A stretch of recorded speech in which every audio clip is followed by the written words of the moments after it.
Así los perfiles: mayoría legislativa amañada, supremacía constitucional y reforma al Poder Judicial aprobadas en fast track, renuncia de ministros de la Suprema Corte, amenazas, desacatos, crisis constitucional. Vaya inicio de administración, preparativos para una elección judicial con comités de evaluación totalmente morenos, y aún así insisten en que el pueblo, usted y yo, vamos a elegir a nuestros jueces, claro, de una lista palomeada, y los mexicanos solo viendo cómo juegan con nuestros derechos.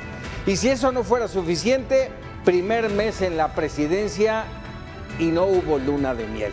Crisis de inseguridad y violencia, más de 2,000 homicidios, economía tambaleante, dólar por las nubes. Ha sido más complicado. Vamos, presidenta, es el tiempo de Claudia Sheinbaum. Hay que sacar al país de este cúmulo de errores de quienes están ensoberbecidos de poder. Necesario tomar el control del país, respetando, por supuesto, la Constitución, la división de poderes y el Estado de Derecho. Vámonos con la crónica legislativa. Jorge Chaparro. Adelante, Jorge. La elección de jueces, magistrados y ministros avanza inexorable. La decisión del expresidente Andrés Manuel López Obrador se cumple a cabalidad, a pesar de que en unas horas se cumplirá un mes que ya no gobierna en el país, o al menos eso creíamos. Este jueves los tres poderes de la Unión ya concluyeron el nombramiento de los integrantes de los comités de evaluación que serán responsables de determinar qué candidatos cumplen con los requisitos para ser votados a los 832 cargos que estarán en disputa el 1 de junio de 2025. Por parte del Legislativo, María Gabriela Sánchez García, Maribel Concepción Méndez, Ana Patricia Briceño Torres, Maday Merino Damián y Andrés Norberto García Reper Favila, todos miembros de Morena. La presidencia designó a Maricruz Cortés Ornelas, Vanessa Romero Rocha, Isabel Inés Romero Cruz, Javier Quijano Vaz y el exministro Arturo Saldívar, todos aliados de Morena. Mientras que la Suprema Corte de Justicia nominó a Mónica González Contró, Emma Mesa Fonseca, María Elena Molina de la Puente, Luis Enrique Pereda Trejo y Wilfrido Castañón León, todos ellos especialistas en derechos humanos y académicos de larga trayectoria. El 12 de febrero el Senado deberá enviar al INE los nombres de todos los que hayan cumplido con los filtros para que organice el proceso electivo. En este marco, el Congreso apresuró la aprobación de la reforma conocida como supremacía constitucional para que la Suprema Corte no pueda echar abajo sus reformas que están aprobando haya sido como haya sido.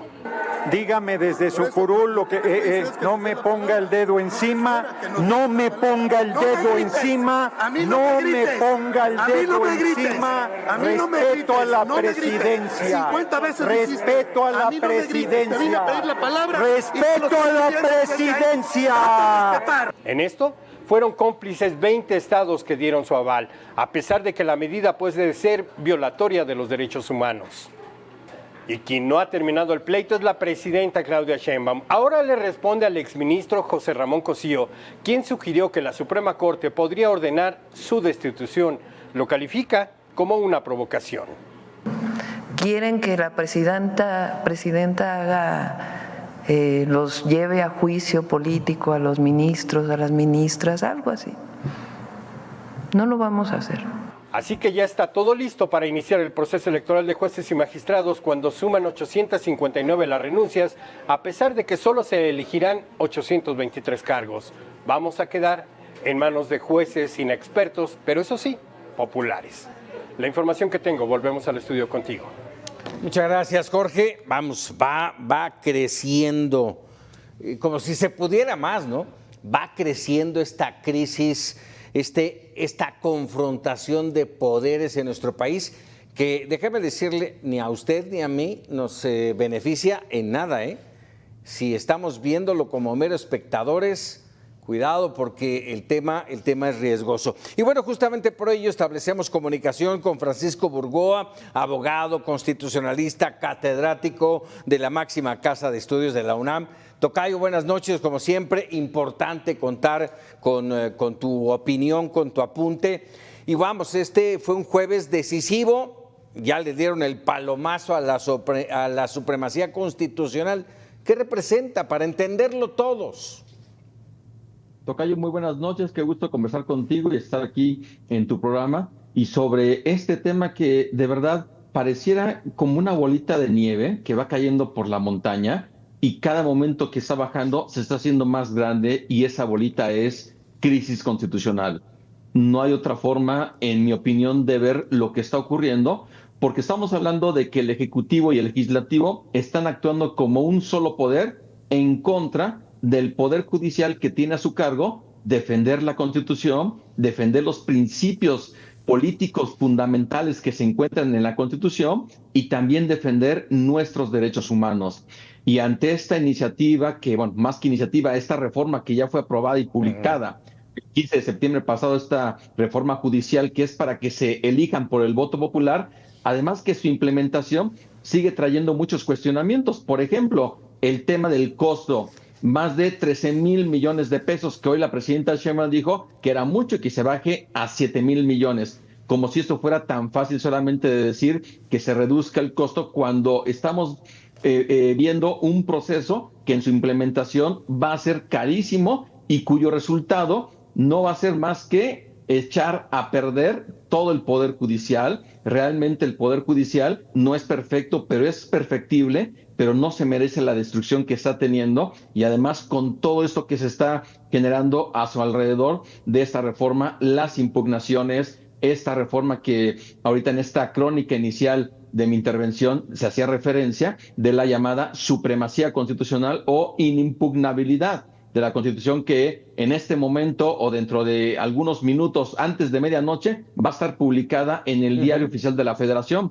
Y ya el presidente del Senado ya indicó que se haga una solicitud a la Suprema Corte para que de inmediato declare el sobreseimiento, es decir, que quede sin materia todos los recursos que se han presentado en contra de esta reforma judicial.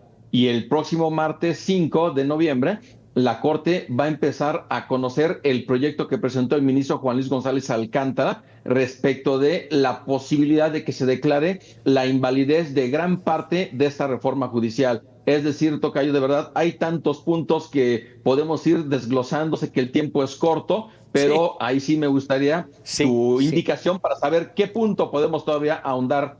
Efectivamente, Tocayo, hay muchos puntos. A ver, tocaste uno muy importante, la retroactividad. ¿Sí? ¿Qué pasa con las impugnaciones? ¿Qué pasa con las suspensiones, con los amparos, que hasta hoy, entiendo yo, siguen vigentes? Pero a partir de que se publique esta supremacía, ¿qué va a pasar con ellos?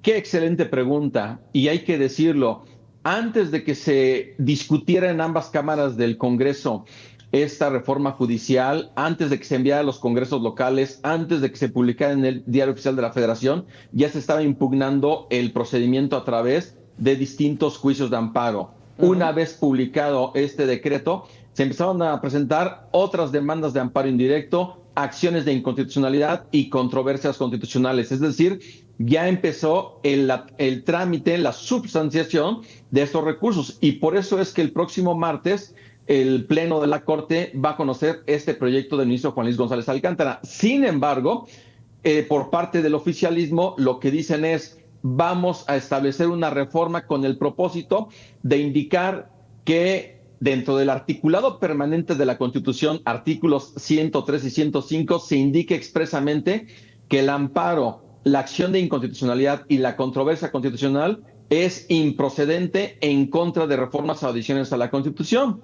Hasta ahí es discutible también, pero todavía es mucho más discutible que en su artículo segundo transitorio de esta llamada reforma de supremacía constitucional se indique que va a tener efectos retroactivos, es decir, todos aquellos recursos que se hayan presentado antes de esta reforma llamada de supremacía constitucional se les va a aplicar, lo cual va en total contradicción con lo que dice el artículo 14 constitucional, que nos habla del principio de la no retroactividad de la ley en perjuicio de persona alguna. De ahí que la Corte, en mi opinión, va a tener una antinomia, es decir, una contradicción entre un artículo permanente y un artículo transitorio de la Constitución.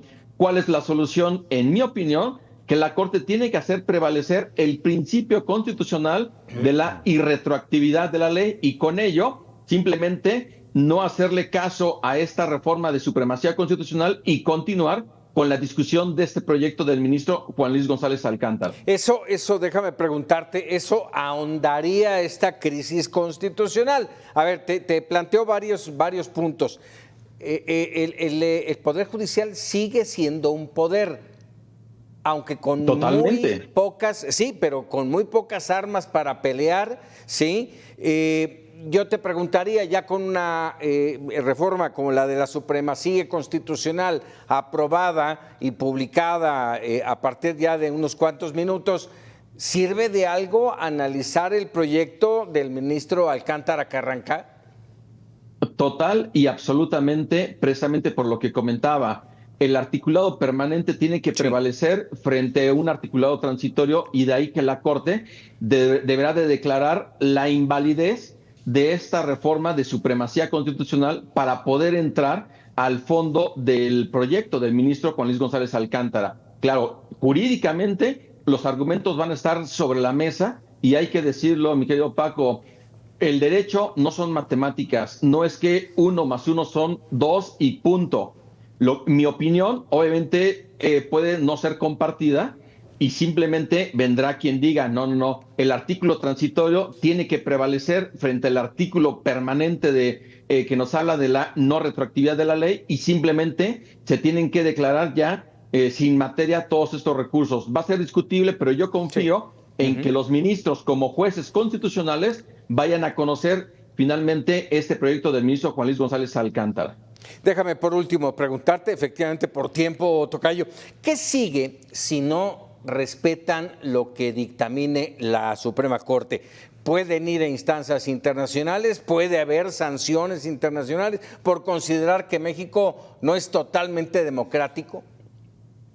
Definitivamente es un escenario que yo creo que es totalmente probable de que eso suceda. Si se llegan a reunir los 8 votos de los ministros independientes para que aprueben este proyecto del ministro Juan Luis González Alcántara para declarar la invalidez de gran parte de esta reforma judicial, yo no veo que la presidenta Sheinbaum ni la mayoría legislativa oficialista le vayan a acatar esta resolución, y en ese supuesto posiblemente les hagan juicio político a los ministros independientes, destitución e inhabilitación, y sobre todo va a dar pie para continuar ya con la activación del sistema interamericano. Hay que recordar que el 11 de noviembre va a haber una audiencia en la Comisión Interamericana de Derechos Humanos, y esta eventual desacatamiento por parte del oficialismo simplemente será parte de lo que se le va a decir a la Comisión Interamericana, y que posteriormente va a llegar a la Corte Interamericana con una resolución que, si es condenatoria, lo más seguro es que también el oficialismo va a decir, ¿saben qué? No les vamos a hacer caso, y en una de esas, Paco Ramírez, nos van a sacar del sistema interamericano de derechos humanos. Vaya situación. Hay mucho que platicar, tocayo. Lo volveremos a hacer en los próximos días, sin duda. Te agradezco. Fuerte abrazo. Muy buenas noches. Gracias. Francisco Burgoa, constitucionalista.